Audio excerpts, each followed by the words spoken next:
This episode includes potentially disturbing material, including discussion and images that reflect the painful consequences of drug abuse. We encourage you to listen and watch with care and discernment. If this topic touches you or your family personally, you are not alone. A list of recovery resources and sources of support is included in this episode's show notes. For more information, email thenextstage@sherpaunlimited.com.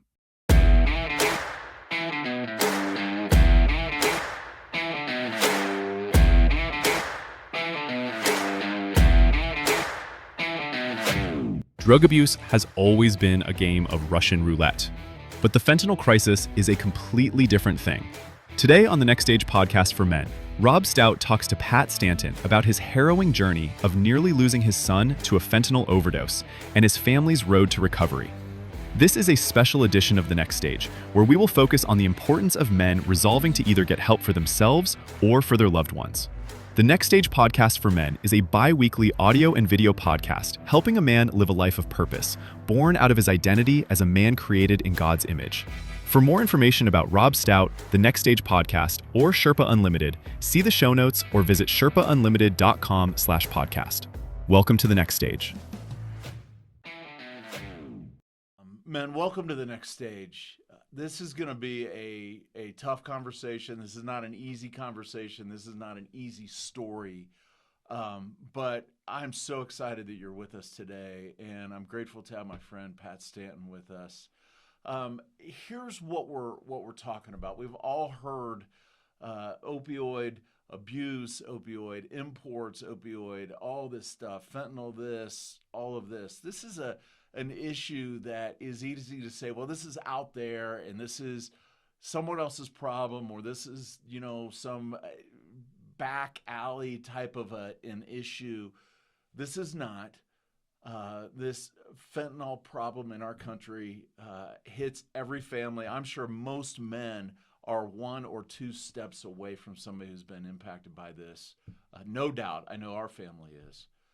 But I'm glad to have Pat here. He's going to tell the story today. And the main idea that we want to get across today is this, that the fentanyl crisis isn't someone else's problem. It is every father's wake-up call to engage in and do something about, and no doubt help others as they're walking through this. So excited that we're here today.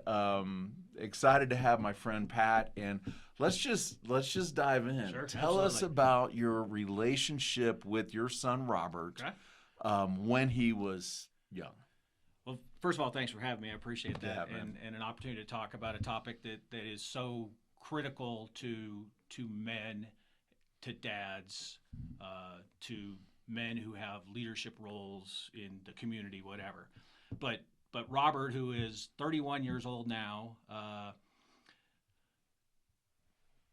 fourth child, the last of the bunch, if you will. Robert was kind of always a quiet child, and had a normal, what I would consider a normal upbringing. We were a upper middle class family. I was a submarine officer.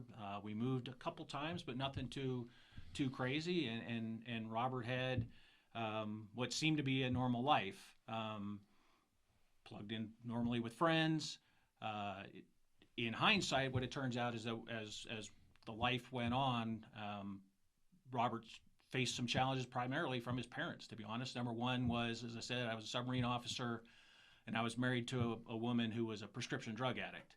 And so that led to a parenting style on my part that made my relationship with Robert, while definitely loving, probably a little more directive than would have been what we would have, either one of us would have wanted to have happen. But Robert's a pretty well-adjusted kid, and about the time that Robert was 8, I ended up separating from his mom, divorcing. I got custody of Robert and was remarried.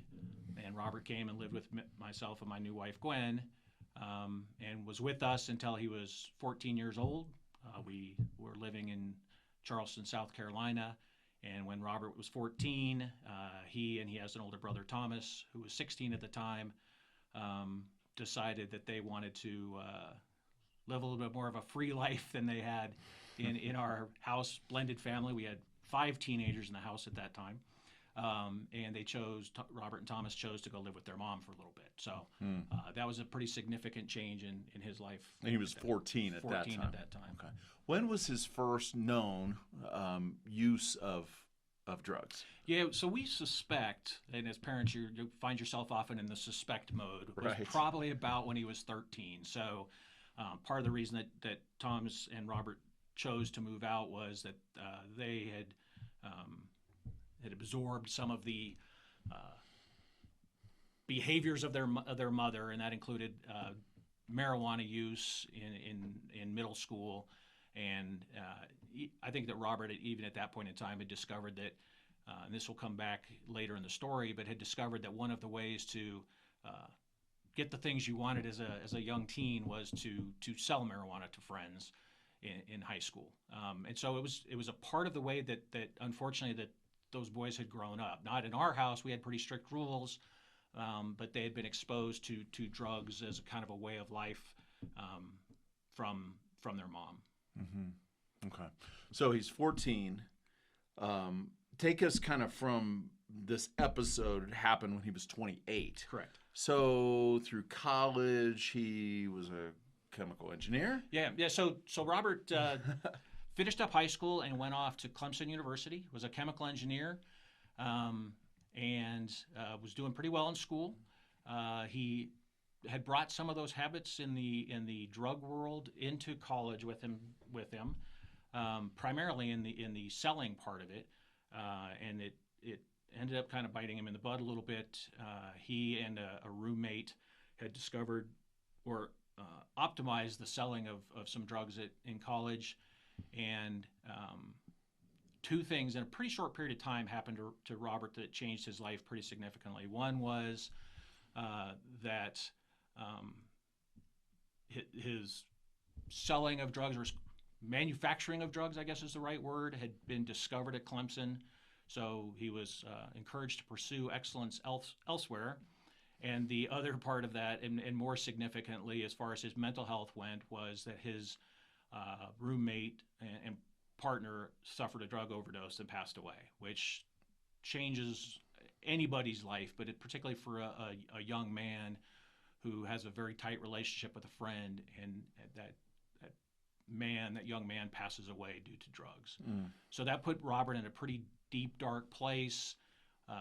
Depression was a thing. It led to some other drug abuse, particularly the use of Xanax, which isn't fentanyl, but has its own baggage that goes with it, and is as apparent as I found out over time. It is a common drug for young adults to get involved in, and it's an escape mechanism for them.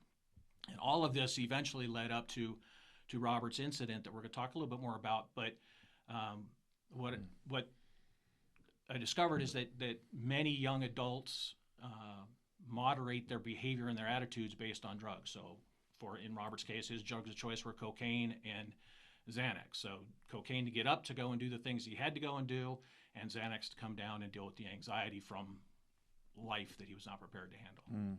Okay. All right. So that's a first huge block of Robert's life. Then there's that call.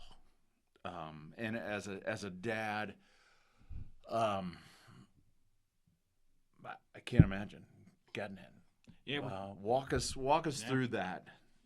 We're coming up on the 3-year anniversary of that. So the situation is that Robert and his older brother were both living in Charleston, South Carolina, both working in the food and beverage industry. They lived together, but kind of had separate lives, if that makes sense. They lived in a 2-bedroom apartment, different schedules. I was a management consultant, so I was traveling a bit. I happened to be in Houston, Texas, and on a Tuesday night, I got a call from Thomas who said, "Hey, Dad, Robert's laying on the ground in the bathroom, naked, half in the shower, half out of the shower, and he's unresponsive." And there's no way to adequately describe the feelings you go through as a dad at that point in time. So Thomas called 911. The paramedics showed up. got Robert to the hospital. Robert arrived at the hospital and coded out. Of course, I know none of this. All I got was the phone call, and I'm making preparations to get from Houston to Charleston. Right. Fortunately, they were able to bring Robert back, and the next day I was able to arrive in Charleston and see Robert for the first time. As part and this is an interesting part to the story, as part of this waiting for the paramedics to show up there, the drugs that were present, which we thought was a line of cocaine, Thomas had ditched those down the drain. And I think there's an important message in here for parents to share with their children that in every state in the United States, if drugs are involved in an overdose, that the kids who may make the phone call to the paramedics or whatever will not be criminally charged in any way, shape, or form for those drugs. And the fear for kids obviously is, well, if we're caught with these drugs here, then something's going to happen to us, when the immediate action needs to be taking care of the victim at that point in time. Yeah, so let's flush it. Yeah. But this was not a line of cocaine. Right.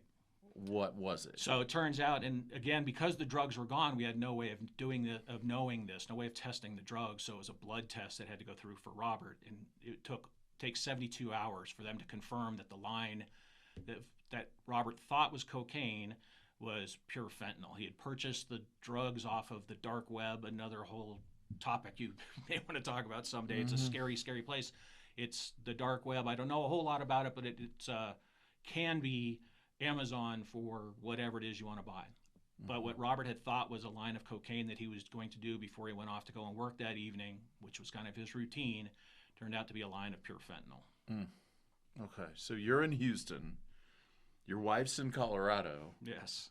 Your son, who you didn't know was dead or dying or Right. whatever, is in Charleston. Yep. What is going through your mind, and what is going through your heart, kind of the mental and the emotional side of this, Pat? Yeah, so it's obviously a crazy time, right? You're as a dad, you just want to be there to see what's going on, right? But at the same time, you're facing a reality that life has significantly changed. We didn't know very much at all about what was going on, other than Robert was in an ICU and weren't sure whether he was going to live or not.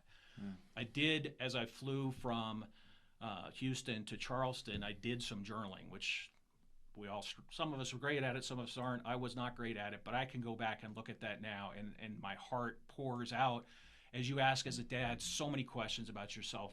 Why did this happen? What's my part in this? Is Robert going to survive? What's this look like for my life? God, how, you question God, you question yourself, all of those things. Absolute crazy emotional time. And Yeah. So were there any other calls you made? What was your support system like at that time? Yeah, that's a great question. So obviously the first one was to Gwen in Colorado. And she wanted to get to Charleston as fast as she could too. Crazily enough, she had a pretty important surgery scheduled here at that same day, so it was just going to be me in Charleston for a couple days. But there were a couple actions that I took that I don't even know where they came from. One was there was a Christian radio station I listened to regularly in Houston, and they had a prayer wall, and so you could go to a website and post a prayer, and I posted a public prayer there. I reached out to friends that I knew from our couple's small group. And didn't have a whole lot of answers, but what I did get was a lot of love from people who would just pour into me and let me know that no matter what was going on, that I was loved by them and by God, and that they would be there. So, it's early phases. You're trying to piece all the things together, and you have no idea what's on the other end. But it was critical to know that I was loved, that people were praying for me. Yeah.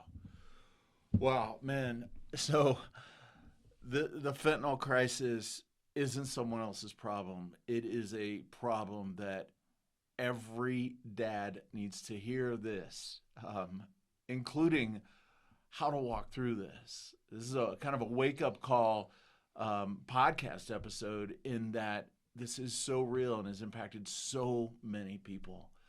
We're going to walk through this long recovery process. But first, we're going to take a quick break, and I want you to listen to this, and then we'll be right back as we walk into what happened with Robert, Pat, Gwen, his family. Listen to this, and we'll be right back. Men are now under attack. Not physically, but spiritually, mentally, and relationally. Men are distracted, isolated, addicted, passive in their marriage, disconnected with kids, and a lot of men are wrestling with why they feel empty even though they're successful. Many men are tempted to throw in the towel, and in fact, many have, sadly. I'm Rob Stout, the host of the Next Stage podcast and founder of Sherpa Unlimited. And in addition to the work that we do here with the Next Stage, I speak at men's conferences, retreats, churches, and leadership events for the purpose of encouraging men to not only face their challenges, but to live with passion, purpose, power, and perspective in their daily lives. I've found that when a man understands who he is, he starts leading differently in his home, at work, and in the world around him. If your church or organization wants to call men to live higher instead of simply putting Band-Aids on wounds, then let's partner together. Simply email me at the Next Stage at Sherpa Unlimited, and let's talk about your vision for your next men's events, conference, or retreat. Let's go. Learn more about having Rob Stout speak and teach at your next event at sherpaunlimited.com/speaker or email the Next Stage at sherpaunlimited.com. Men, welcome back to the Next Stage. My friend Pat Stanton is walking us through his this overdose that his son had with fentanyl. Not knowing if he's dead or alive or whatever. He's on a plane on the way to Charleston, and you get there. What happens next? Yeah, so the first thing I got to do was to go and see Robert in the intensive care unit, and it's a vision I'll never forget. I carry the picture on my phone and share it with as many people as I can. But Robert was in the ICU, totally non-responsive, hooked up to every machine on the face of the earth, 27 leads coming out of his head kind of deal, as they were trying to make sure that there was brain activity.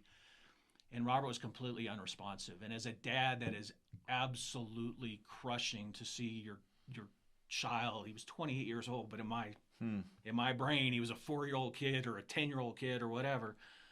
But to see your child suffering and just be a shell of what you know he was just 24 hours prior. Wow, dude. So Robert was in the ICU. He ended up spending 5 days in the ICU. Those first 3 days, there was little or no response from Robert. He had next to no motor control, couldn't open his eyes, didn't know that we were there. I had friends, again, fortunately I had friends. We had lived in Charleston for several years, and friends that would come and support me as I tried to work through those times. His mom was also there. That was kind of an interesting schedule where I would be with Robert during the day for 12 hours a day, and then she would be with him at nighttime. For a variety of reasons, we couldn't be at the same place at the same time. But I think that even despite our own issues, what we both knew and wanted more than anything was Robert to survive this, and that was always at that point in time was in doubt. And a critical event happened on the third day. In the morning of the third day, the doctors came and talked to me and said, we have to be honest that there's a 50% chance that Robert's going to live. And if he should live, this is kind of what you're going to get. And again, as a parent, your heart breaks. Neither of those outcomes is what anybody desires for anybody, much less their child. And all the thoughts that go through your head about how Robert's life's going to change and how your life's going to change and how your relationship with your spouse is going to change and how everything in your life is going to change. So that's kind of where we were on that morning of day 3. On the end of day 3, Gwen was able to finally get to Charleston so we could be together, which was a huge thing. It's a hard enough struggle together and really tough when we're apart. And at that point in time, the doctors made the decision that they were going to pull Robert's breathing tube to see if he would fight to stay alive. And those were the words that they used. And they did pull his breathing tube, and miraculously, and amazingly, Robert did fight to breathe and to stay alive on his own, which was great because it started a bit of a change, a bit of progress in his recovery.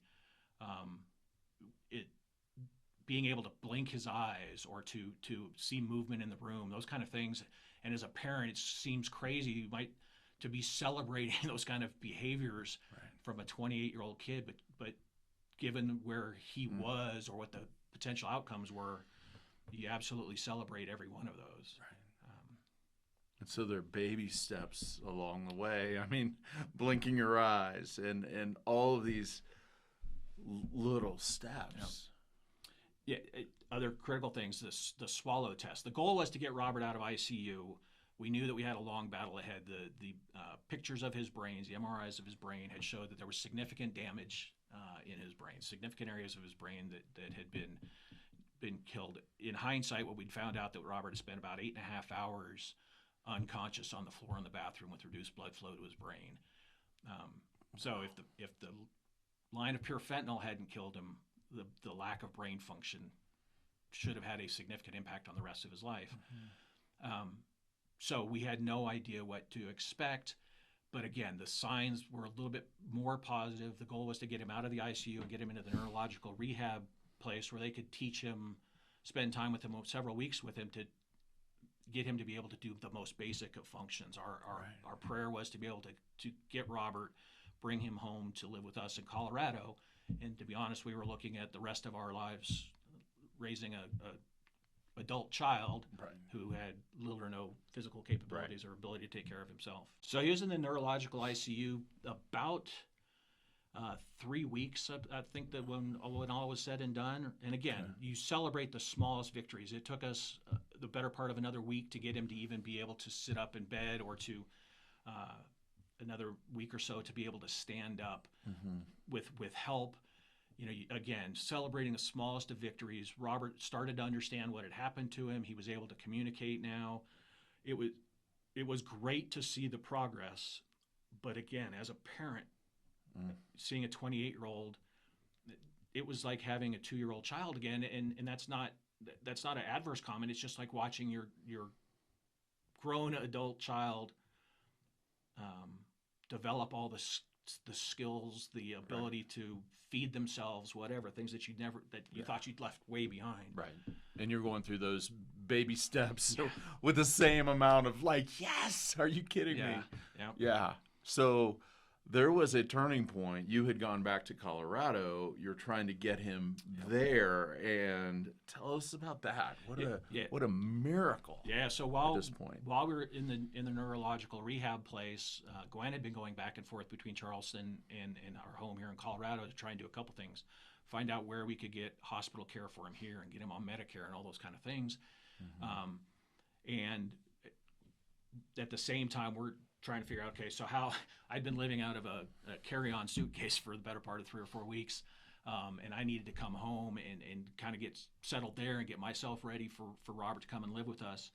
And we'd had the progression had been enough at the neuro rehab place that their idea was to send him to physical rehab for a couple weeks so that we could get him in a condition such that he'd be able to sit in a wheelchair, we could get him to a plane, that we could fly him home to be with us in Colorado. And when I left on a Wednesday, and we had wheeled Robert outside, we'd taken him around. He was fine with I'll get to see in a week or so, and then again in 2 weeks when you bring him back to Colorado, he was okay with coming to live in Colorado. And 2.5 days after we got home, I was sent a video of Robert walking outside of the hospital, and to put all of this in a perspective, right? This was an absolute miracle. There's no way that this should have happened. I thought I had cried out all the tears in the first several weeks, but to see that again and see that miracle with Robert absolutely changed everything. And crazy thing is, it accelerated his timeline, and it turned out to be just a few days later that we were flying back to Charleston to get Robert, to pack him up and to bring him to be with us here in Colorado. Wow, Pat. That's amazing. And man, here's the thing. this is not one of those beat you over the head kind of an episode. That does not work. It doesn't work with kids when you're rough on them, but it certainly doesn't work with men to say, "Hey, here's your failure," and no one is grabbing Pat around the collar and going, "Yeah, you should have been a better dad."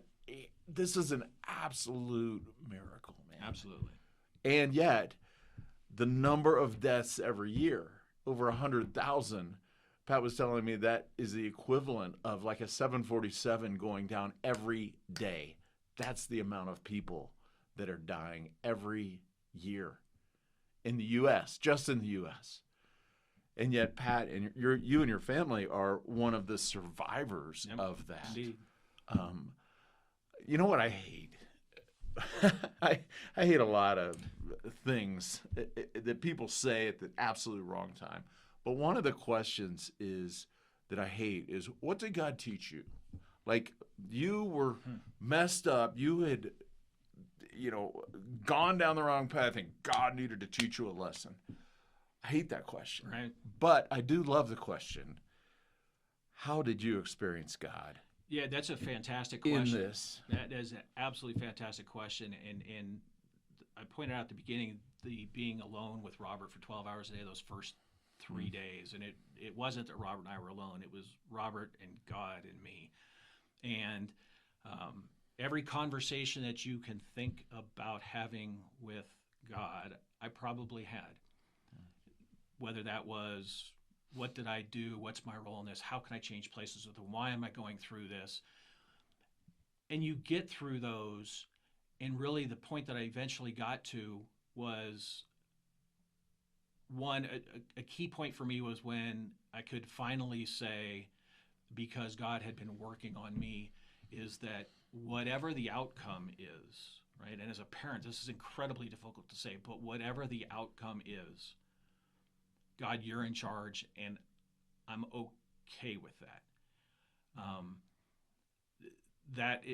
The word that I use is surrender. Now, it's in my faith walk, I'd been kind of 1 foot in, 1 foot out, like so many of us are as men, where we're okay surrendering some things to God, but not everything. Submarine officer, type A personality, I felt like I was in control of everything, and it turns out that I was in control of absolutely nothing. And it was only when I truly surrendered to God that I found freedom enough to be able to say, whatever your will is, God, I'm okay with that. I look at it like this.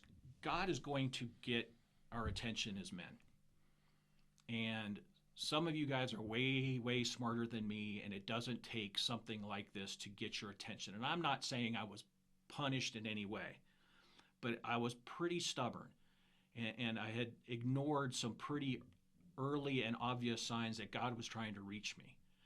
And it took something like this. Again, maybe I'm just slow or whatever, but it took something like this for me finally to get to the point where I was able to say, total surrender. And it has changed. It was more than just that event. It has changed my life, every day of my life, since the 11th of April. Yeah. And I love that answer, because here's the thing. I mean, I had a young guy tell me the other day, I was having lunch. He's like, "Oh man, I know God's never going to disappoint me." And I go, I am not sure that that's in the Bible. In fact, I'm sure it's not. In fact, I can guarantee you God will disappoint you. God will walk you through valleys of the shadow of death. He will walk you into death. He will walk you through a number of different things. The thing that's promised is not that he's not going to disappoint you or that he's never going to let you down. It's that he's never going to leave you. Right. Like, he's going to walk you through the darkest places. Yep. And I can imagine sitting in I can imagine sitting in a hospital room for 12 hours with all of that thought time in your head and all of that soul searching and all of that. Like, was there a moment when you're like, God was right there? There were with you? And Robert and I will talk about this to this day. Now, it's the my life has significantly changed. I don't think that, unfortunately, Robert doesn't fully appreciate that he is an absolute miracle and that God's the reason for it. Yeah. He struggles with that, and I think that many of us probably would, had we been in Robert's place. You know, the fundamental question I think for him is why me? Why was I saved? Right. But there were many times that I would just pull out my phone and put on a Christian song or whatever, and in my terrible voice sing over Robert or whatever. And the number of times where as I said earlier, there were 3 of us in the room, when I knew that no matter how dark it was or how deep the valley was, that God was absolutely there with Robert and with me. And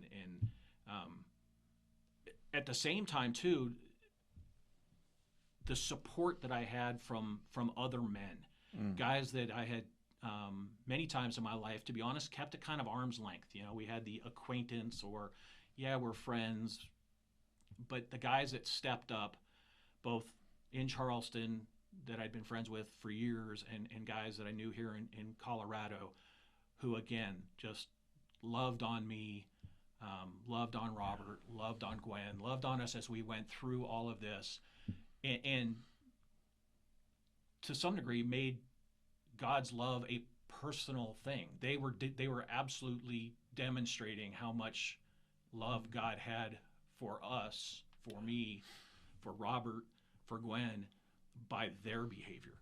And so I think that that's also a lesson learned for those of us, anybody watching this, is maybe it's not you or your kid that's going through this, but you can still have an impact for other men that you know.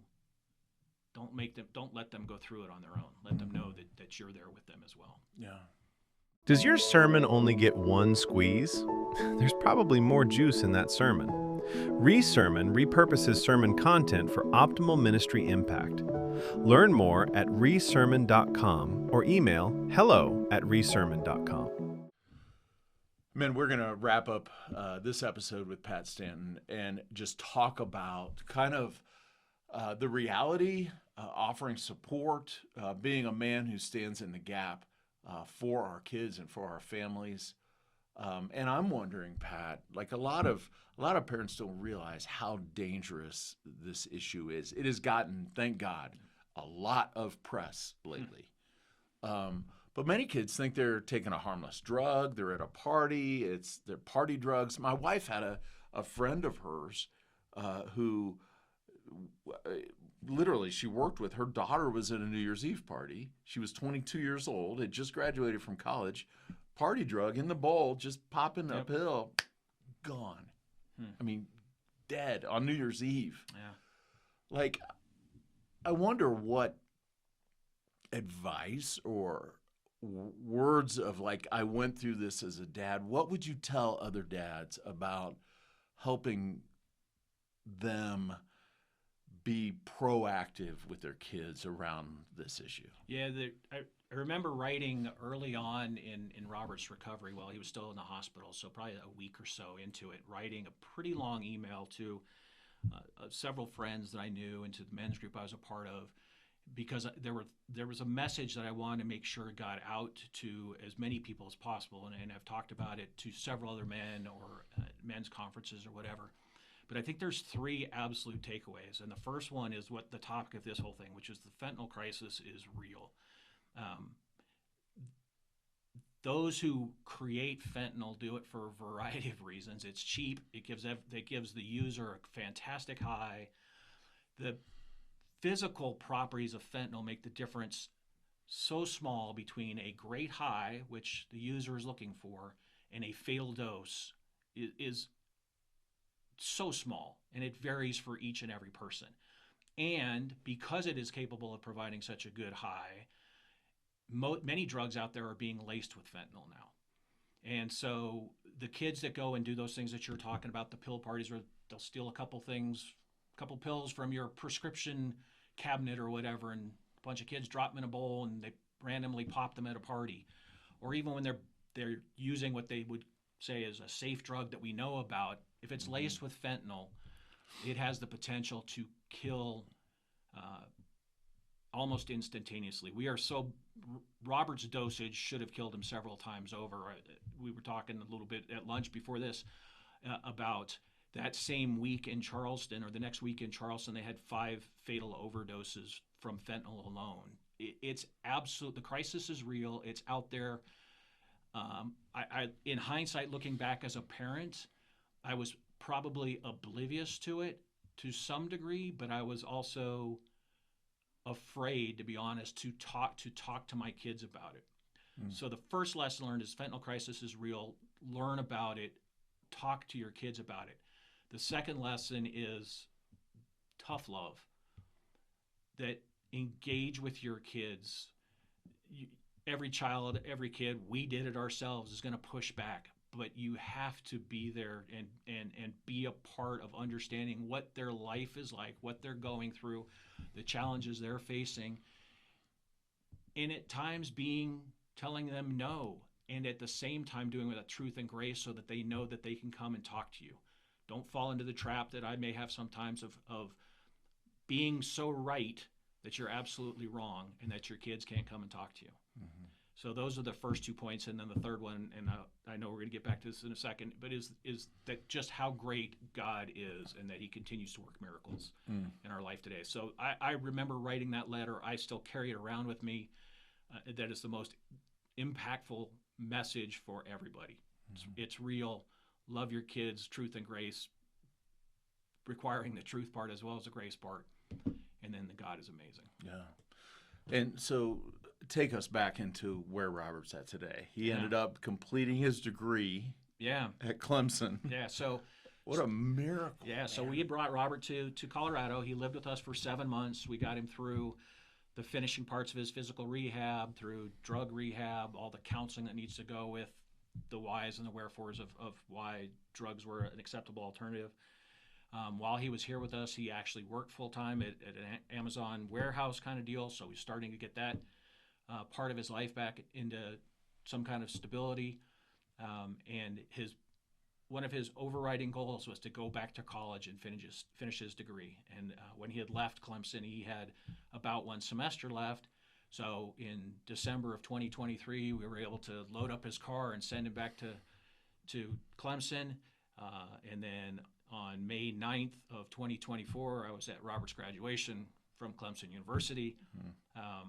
And we are so blessed. If you were to see Robert today, especially knowing the effects of that overdose, he is an absolute miracle. You cannot tell that Robert has been through that physically, which is amazing.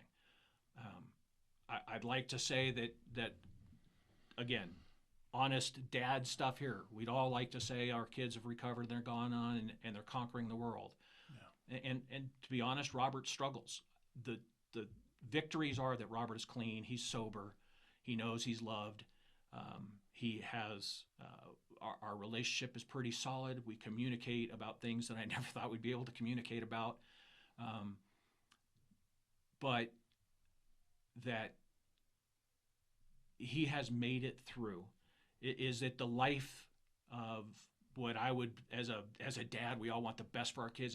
Is he leading the kind of life that I would love for him to lead? Probably not. But what I have learned in this whole thing too is that my love for him and my acceptance of him and my support of him is way more important than any metric, any objective, any whatever. And so as I talk about earlier about a little bit of tough love and that grace part is huge too. It doesn't mean that you accept everything. You always still want the best for your kids, but not at the cost of losing them. Yeah. And it is amazing that of course, we want the best for our kids. Sure. But also for me in that's come out as I want to control my kids. Sure, absolutely. I want them to be what I wish I was or whatever. And yet there's a cool part of grace of going, wow, I'm glad you're alive. Absolutely. I just love you. And that has to be a neat thing that God has restored in your relationship with him. Absolutely. That in that whole control world, believe it or not, as a Type A submarine kind of guy, control was my thing. I mentioned earlier that I thought that I could control everything, and that's God has used this event to do a bunch of things. And that one of them is change Robert's and my relationship in a super positive way. The other one is the surrender that I had to get myself to while Robert was in the ICU is something I have to do daily now, and understand that I am not in control, and I'm not in control of other people. I have a hard enough time controlling myself. So just letting go and letting God and trusting in God for my life, for Robert's life, absolutely huge, and a significant change in the way that I view my life now. Mm-hmm. I would never ever wish this type of event on anybody, even my worst enemy. I would not wish this on. But what I do know is that God has used this for good in not just my life or Robert's life, but in the lives of men that I am able to spend time with now and deliver messages like this. Mm-hmm. Wow, that's amazing. There is a way that we wrap up every one of these episodes, and that's with we call it the one thing. Mm-hmm. So instead of just listening to this while you're working out or driving to work or, on a treadmill or wherever you're at, what is a takeaway that's applicable that can be a call to action? And so the one thing is, what is one thing that men can put in practice around this? I would say... What would you say? Yeah, I would say the one thing, for those of you with kids, engage with your kids. As tough as those conversations may be, and as hard as they may push and fight and not want to talk about it, being available and letting them know that they are loved is the one thing to take away. If you're a man who doesn't have kids, or your kid, even if your kids are grown or gone, or you find yourself in a situation where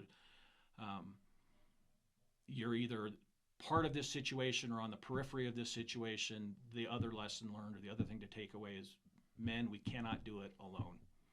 You have to be able to lean into other people. As a guy, you have to be able to lean on other people.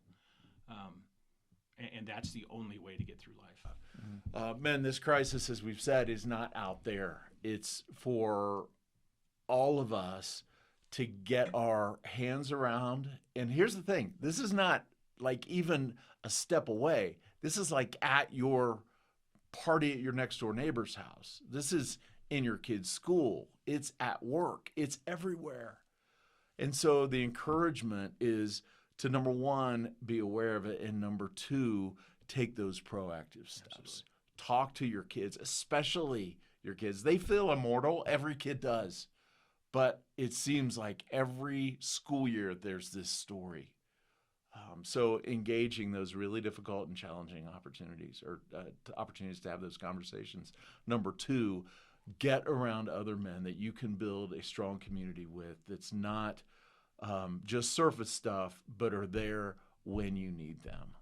Men, until next time, may you be a man who lives a life of purpose, born out of your identity as a man created in the image of God. Thanks for joining us on this episode of The Next Stage, and we will talk to you again soon.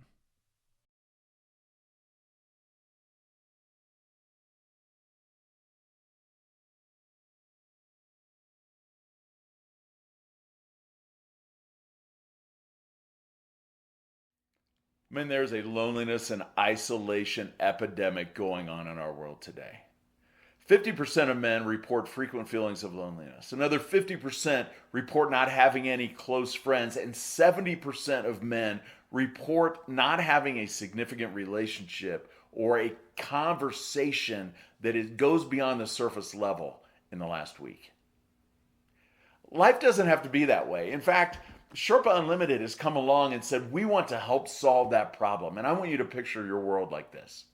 Picture your world where you have other strong men around you who are heading the same direction you are. Not just yes men in your life, or drinking buddies, or poker playing buddies, or something like that. But men where you had the opportunity to grow, to really foster the kind of life that you want, to grow that internal world that allows you to be the man you need to be at work, at home, in your community. Men who are there to challenge you, but also lift you up when you fall, and we all do. I want you to check out Sherpa Unlimited's opportunity that we have coming up. They're called Ascent Men's Communities. These are bi-weekly groups that meet literally anywhere in the world. You have to invest in these. They're not just free, but it's very affordable. You'll see. Less than the cost of a couple pizzas, and certainly less than the cost of your gym membership. Go to sherpaunlimited.com/ascent. We'll see you in one of our Ascent Men's Communities very soon. Thanks for joining us on the Next Stage podcast for men with Rob Stout. The Next Stage helps men live with purpose, born out of identity, as men made in God's image who are shaping this world for good. The Next Stage is a production of Sherpa Unlimited Coaching for Men, based in Denver, Colorado in the United States. Learn more at sherpaunlimited.com/thenextstage, or follow Sherpa Unlimited on LinkedIn, Facebook, or Instagram. We love feedback. Please send your feedback, questions, or requests for future content to this email, thenextstage@sherpaunlimited.com. Again, thenextstage@sherpaunlimited.com. The Next Stage distributes episodes every 2 weeks on Wednesday mornings.